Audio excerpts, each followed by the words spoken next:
ওকে, so এবার আমরা আরেকটা টেবিল ক্রিয়েট করব। সাপোজ এখানে, সো আমি এখান থেকে একটু নিচে আসলে দেখতে পাচ্ছি। সো আমি এখানে লিখলাম wp বুক টেবিল। সো বুক টেবিল এখানে দিলাম হচ্ছে সেলফ। সো এটার আমি 5টা দিলাম, 5টা বা 6টা দিলাম, 6টা, ঠিক আছে। সো গোতে ক্লিক করলাম, সো আমাদের চলে আসছে। সো আইডি আমি দিলাম হচ্ছে, তারপরে হচ্ছে সেলফ নেম, ঠিক আছে। সো এখানে দিলাম হচ্ছে সেলফ বা হচ্ছে এখানে ক্যাপাসিটি, তারপরে হচ্ছে লোকেশন, স্ট্যাটাস এবং হচ্ছে ক্রিয়েটেড অ্যাড। ওকে, সো ক্রিয়েটেড অ্যাডটা সেম ভাবে আমাদের টাইম স্ট্যাম্প করে দিলাম এবং এখানে দিয়ে দিলাম হচ্ছে কারেন্ট টাইম স্ট্যাম্প। স্ট্যাটাস হচ্ছে as define 1, ঠিক আছে।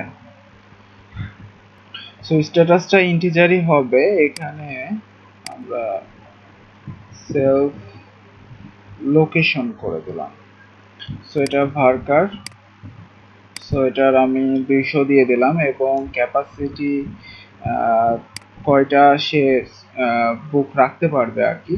সেলফ নেম এটাও ভার ক্যারেক্টার, সো এটাও আমি 200 করে দিলাম আর এখানে এটাকে অটো ইনক্রিমেন্ট করে দিলাম, ঠিক আছে। সো আমি এটাকে সেভ করে দিলাম। সো আমরা দেখতে পাচ্ছি যে আমাদের আরেকটা টেবিল আমাদের চলে আসছে। ওকে, সো আমাদের এই যে ল্যাঙ্গুয়েজের পরে আমরা এখানে যেটা করব, একটা সেলফ আইডিটাও ইনক্লুড করব এখানে, হ্যাঁ।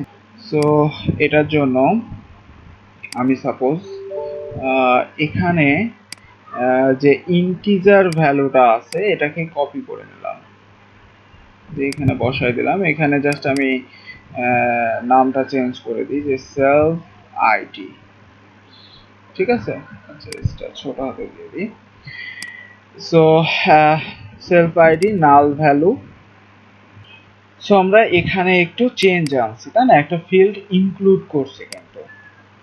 ওকে, সমস্যা নেই। সো আমরা এই ফাংশনটাকে আবার আরেকটা কপি করে নিই, কারণ আমাদের আরেকটা লাগবে, যে সাপোজ বুক টেবিল সেলফ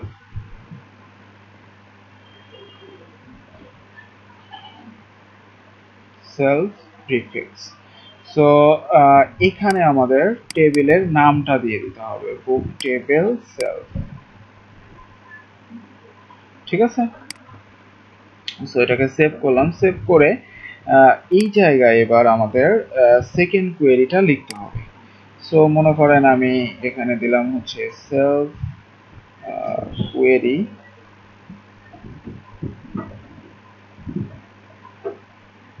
সেলফ কোয়েরি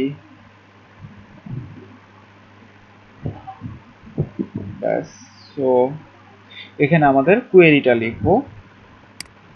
ওকে, তারপরে আমাদের ডিবি ডেল্টাকে কল করতে হবে। So DB delta, so DB ডেল্টার মধ্যে আমরা সেলফ কোয়েরিটাকে দিয়ে দেবো। তাহলে আমাদের যেটা হবে যে এই টেবিলটাও আমাদের ক্রিয়েট হবে সাথে সাথে, ঠিক আছে। আচ্ছা, এখন কোয়েরিটা আমরা কিভাবে নিয়ে আসবো? কোয়েরিটা আনার জন্য আমরা এই যে এখানে যে টেবিলের নামটা wp book table self, so এখানে আমরা হচ্ছে এসকিউএল এ যাব।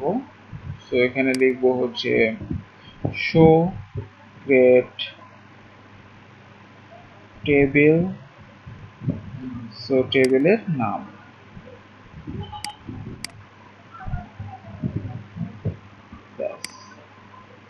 সো এখন যদি এটাকে গোতে ক্লিক করি, সো আমাদের কিন্তু চলে আসছে এবং অপশন থেকে ফুল টেক্সট আমরা করে নেব, দেন গোতে ক্লিক করব। সো দেখতে পাচ্ছি যে আমাদের সবকিছু এখানে চলে আসছে। সেটাকে কপি করলাম, কপি করে আবার আমি এই জায়গায় পেস্ট করে দিলাম, ঠিক আছে।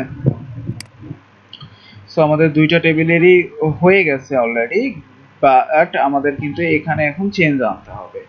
সো উপরে যে জিনিসটা আমরা করছিলাম সেম ভাবে কিন্তু আমরা করতে পারি। সো এই জায়গায় আমাদের ডট ডট দিতে হবে, এখানে লিখতে হবে। সো এটা হবে কি, এই যে এই প্রিফিক্সটা আমাদের wp টেবিল সেলফ বুক, ঠিক আছে। সো আমরা এখানে চেঞ্জ করে দেব।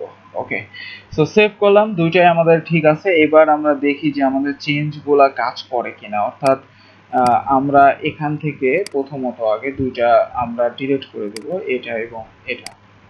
সো দুইটাকে সিলেক্ট করলাম এবং এখানে সাপোজ এখান থেকে আমি ড্রপ করে দিচ্ছি, আর উপরে যাওয়ার দরকার নাই, একটা একটা করে এখানে ড্রপ করে দিই। ওকে, সো ড্রপ করে দিয়েছি আমি। এবার আমি যদি প্লাগইনে যেয়ে এটাকে ডিঅ্যাক্টিভেট করে দিই,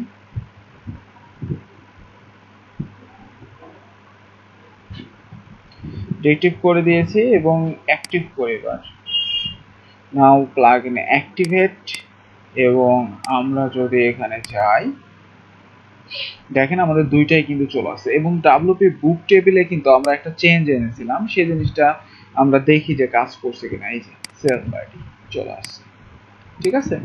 সো wp বুক টেবিল সেলফ এটাও ঠিক আছে, এবং wp বুক টেবিল এর যে হচ্ছে যে শুধুমাত্র বুক টেবিল দেখেছিলাম সেটাও আমাদের কিন্তু পারফেক্টলি কাজ করতেছে।